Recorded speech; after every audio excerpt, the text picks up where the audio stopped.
Hi, it's medical injector Joanna. Today won't be another course about techniques. I'll show you what's usually missing, how to think about lips clinically and precisely, from compartments and rheology through tissue capacity and muscle dynamics, all the way to micro-movements of the hand. The goal is simple, so that when you watch real clinical cases, you understand why I make each move and how to reproduce it with your own patient. Open the 8-step diagnostic and therapeutic card. We'll use it throughout the session, from the interview through compartment mapping to documenting the outcome. This way, you'll replace following patterns with conscious decision making, and your results will become consistent and predictable. Let's begin.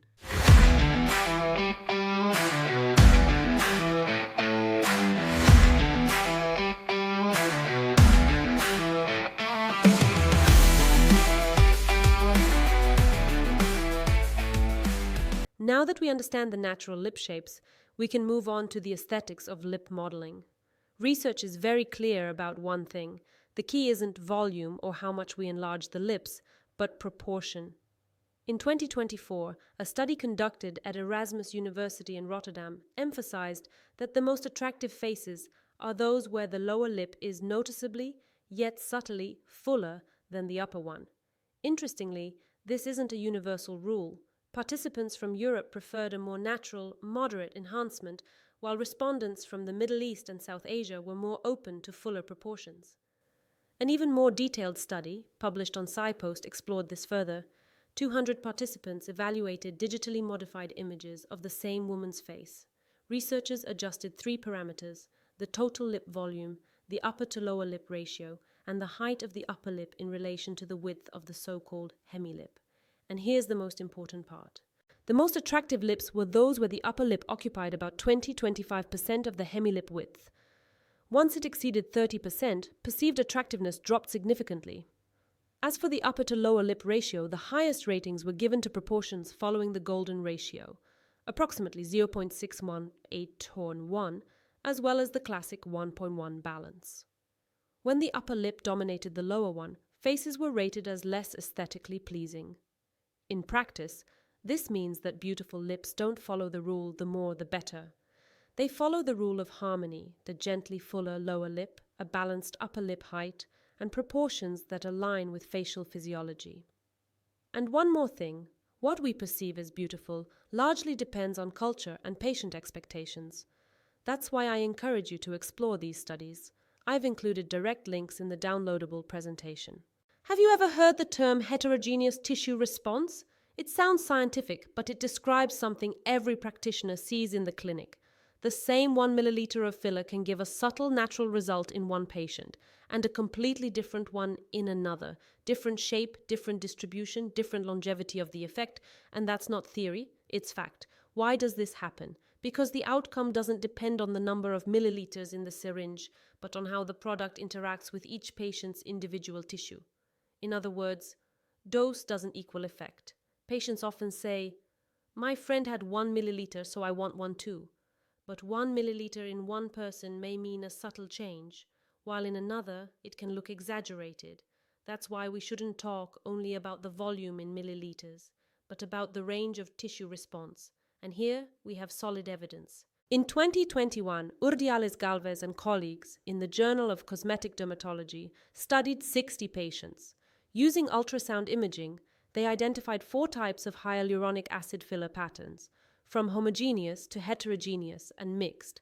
They observed that the same filler type could look completely different on imaging. In some patients, it appeared uniformly distributed within the tissue, while in others the same product showed a heterogeneous, patchy pattern. For example, immediately after the procedure, ultrasound showed a globular, poorly defined image with visible fluid, a non-uniform globular pattern. After 1 month, the filler appeared fully integrated, yet still displayed a distinct heterogeneous pattern. This clearly demonstrates that the effect doesn't depend only on the amount, like 1 milliliter, but on how the tissues respond and how the product integrates over time. It becomes evident that the key isn't simply 1 millimeters injected, but how the tissue reacted. Was the distribution even or selective? How long did the result last? And this has a huge aesthetic impact. The same volume in a patient with thin, delicate lips can enhance proportions beautifully. But in someone with heavier, fuller lips, it might overload the tissue and actually worsen the outcome. That's the essence. Different tissues, chaque chose, different response. You'll find an active link to the full study description in your materials. Since we're talking about heterogeneous tissue response, it's worth organizing what actually determines it. Scientific literature and studies from the past 20 years identify several main determinant groups, factors that directly influence the outcome after filler injection. 1. Anatomical parameters. The first group is anatomy. Back in 2005, Farkas and colleagues in anthropometric studies showed how much lip morphology differs between European, Asian, and African populations. It's not just about lip width and height, but also the philtrum length, the upper to lower lip ratio, and the jaw alignment, protrusion versus retrusion. In 2024, Kotofana and his team precisely described 12 intralabial compartments of the lips. I'll discuss this further later. This discovery helped explain why the same filler can behave completely differently depending on the specific injection zone. 2. Functional parameters. The second group concerns muscle function. The orbicularis oris, lip elevators, and depressors of the mouth corners are responsible for our everyday expressions. Imaging studies, including those by Bayou et al., 2023, you'll find the publication link in your presentation, show that tissue movement is a key factor in filler destabilization. Where muscle dynamics are highest, the treatment effect changes more quickly. 3. Tissue and histological parameters. The third group involves tissue structure. Histological studies, such as those by Lemperle 2003 and Sundaram 2015, show that filler distribution depends on the thickness of individual tissue layers, the degree of hydration of the extracellular matrix, and the presence of scars or fibrosis. 4. Biochemical parameters. The next category is biochemistry. Our tissues naturally produce hyaluronidase, and the activity level of this enzyme determines how quickly the product will degrade. Reviews such as Fundaro et al. 2022 also highlight the role of oxidative stress and inflammation, factors that can explain why in one patient the filler lasts up to a year, while in another only a few months. 5. Material parameters. If you enjoy this content and would like to watch the full episode, register for free on VOD VIZMED Online and get monthly access to the latest knowledge based on research and real clinical work with patients. You'll find the link in the description and in the pinned comment.